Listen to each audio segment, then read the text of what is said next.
kinukundina ang extrajudicial killings. Nico Sireno, Nagbabalita, Pilipinas. Ang State of the Nation Address o SONA ng Pangulo ang isa sa inaabangang talumpati sa bansa. Dito kasi inilalahad ng Pangulo ang kalagayan ng bansa at kanyang mga plano. Pero alam nyo bang hindi lahat ng Pangulo ay nagkaroon ng SONA? Narito ang report. Iniuulat sa SONA ng punong ehekutibo ang kalagayan ng bansa. Ipinaalam ang agenda ng pamahalaan para sa susunod na taon at maaari ding magmungkahi sa lehislatura ng ilang mga batas. Ang magiging SONA ni Pangulong Duterte sa araw na ito ang ika-78 mula ng taong 1935. Pero hindi lahat ng Pangulo ng Pilipinas ay nagpahayag ng SONA, gaya ni Emilio Aguinaldo at Jose Laurel. Wala kasing nakasaad sa saligang batas ng panahon nila ukol dito.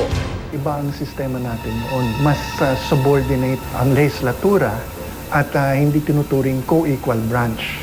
Sa ilalim ng 1935 Constitution, ginaya nila ang sistema sa Amerika na nagkakaroon ng State of the Union Address, ang tawag nito sa report ng Pangulo sa kanilang Kongreso.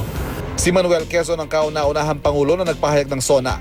Inihayag ang unang SONA sa isang espesyal na sesyon ng National Assembly noong ika-25 ng Nobyembre taong 1935. Makasaysayan din ang naging SONA ni Elpidio Quirino noong 1950. Natatanging si Elpidio Quirino lang ang Pangulo ng talumpati gamit ang himpilan ng radyo. Sa pagkakataon kasing yun, nagpapagaling ang Pangulo sa ospital sa Estados Unidos. Si Sergio Osmeña ang Pangulong pinaka-kaunti ang naibigay na SONA. Iisa lamang kanya naging SONA matapos maibalik sa kapangyarihan ng Commonwealth noong 1945. Samantala si Ferdinand Marcos naman ang may pinakamaraming nagawang SONA na naghayag ng 20 SONA sa tagal ng kanyang rehimen mula ika-30 ng Disyembre 1965 hanggang ika-26 ng Pebrero 1986. Tanging si Pangulong Ferdinand Marcos ang nagbigay ng SONA ng hindi kaharapang Kongreso. Ginawa niya ito noong 1973, 1974, 1975 at 1977.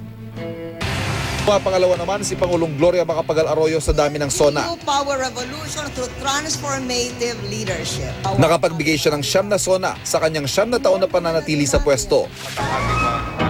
Pero sa lahat na naging presidente, tanging si Pangulong Benigno Aquino III lamang sa kasalukuyan ang naglahad ng buong SONA sa wikang Filipino.